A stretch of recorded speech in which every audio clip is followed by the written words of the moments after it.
नमस्कार, मी रोहन राठोड. तुम्ही आता क्लिप तर बघितली होती, जे की डॉक्टर बाबासाहेब आंबेडकर चौकमध्ये अतिक्रमण वगैरे झालं. तर काही दिवसात तुम्ही बघू शकता की अतिक्रमणवर पण काही नियम वगैरे करणार आहे. आणि मागच्या व्हिडिओमध्ये मी तुम्हाला सांगितलं होतं की अतिक्रमणवर काही नियम वगैरे लागू होणार आहे. तर तुम्ही आज तर बघू शकता की एवढं अतिक्रमण चा म्हणजे एक पाऊल उचललेलं आहे, जे की आपण तक्रार टाकलेलं होतं. आणि तक्रारची प्रतिक्रिया तर आता मिळाली नाही, पण ॲक्शन चालू झालेलं आहे. या अतिक्रमणचा स्टेप असा असते की पहिले सर्वे वगैरे होतात की तिथं अतिक्रमण होते की नाही. आणि सर्वे झाल्यानंतर त्यांना नोटीस देतात की हा तुमचा भाग हा अतिक्रमणच्या ठिकाणी आलेला आहे.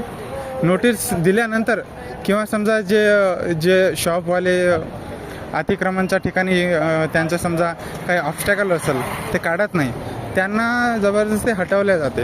असं काही नाही आहे की त्यांच्यावर अन्याय वगैरे होत आहे, पण त्यांना एक नोटीस वगैरे दिली जातात. आता तुम्ही बघू शकता पूर्ण साफ वगैरे केलेलं आहे. हे भाजीपाल्याबद्दल स्पेशली मी एक तक्रार टाकली होती, जे की त्यांना एक सोयी म्हणून केली पाहिजे. दुसऱ्या ठिकाणी नगर परिषदनी जे ओटे बांधले होते तिथं त्यांना स्थलांतर करावं म्हणून अशी मी अमरावतीमध्ये एक तक्रार टाकली होती. तुम्ही त्याचा स्क्रीनशॉट बघून घ्या. याच्या मागं त्यामध्ये मी मेन्शन केलं होतं की हे जे भाजीपाले आहे त्यांना, जे भाजीपालेवाले जे गाड्या आहेत त्यांना योग्य ठिकाण द्यावा. आणि आशा आहे की लवकरात लवकर व्हावं आणि प्रशासन काय निर्णय घेईल याच्यावर आपण लगेच बघू. आणि कोणाला नाराज न करता मी माझा व्हिडिओ हा इथंच संपवतो. धन्यवाद.